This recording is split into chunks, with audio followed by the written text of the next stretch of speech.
बंगाल के एक महात्मा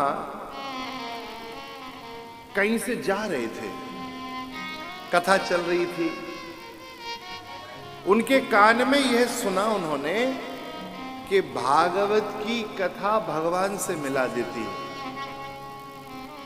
महात्मा का प्रारब्ध, भक्ति का संस्कार सब छोड़ के उन्होंने कहा भागवत कहां मिलेगी।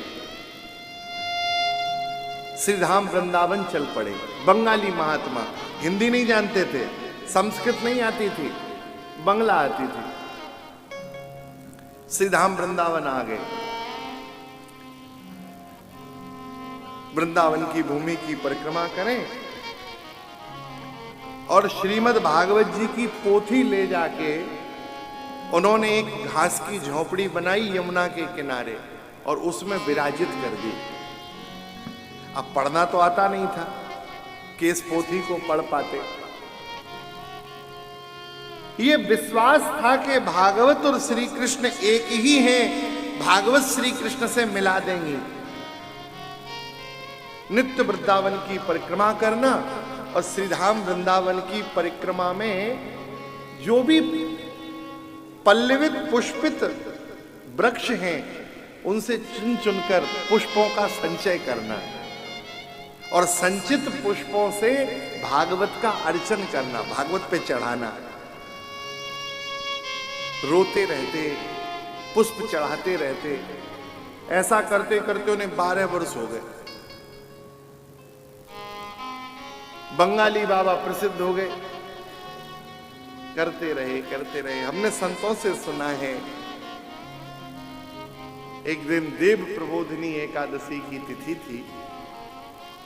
आज बाबा नित्य के भांति निकले, पुष्पों का चयन किया और जैसे ही अपनी कुटिया में भागवत जी के समीप बैठे, नेत्र समुच्छलित हो गए, आंसू प्रवाह होने लगे। हे भागवत भगवान, आप में कृष्ण में कोई अंतर नहीं, तो मुझे भगवान से मिला। ऐसा कहते कहते फूल चढ़ाते रहे और आखिरी में लौट के जैसे ही प्रणाम किया तो प्रणाम करते तक तो भागवत की पोथी थी, लेकिन जैसे ही प्रणाम करके उठे क्या देखते हैं, दिव्य रत्न जड़ित सिंहासन पर श्री कृष्ण विराजमान हैं। श्री ठाकुर जी ने बाबा को गोद में बिठा लिया और महाराज उनका शरीर नहीं मिला। इसी भागवत जी की पोथी में बाबा समा गए।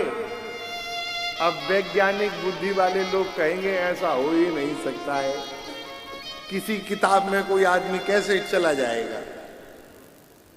तो ये वैज्ञानिकों के लिए विचार करना चाहिए। भगवान के कई विग्रह हैं,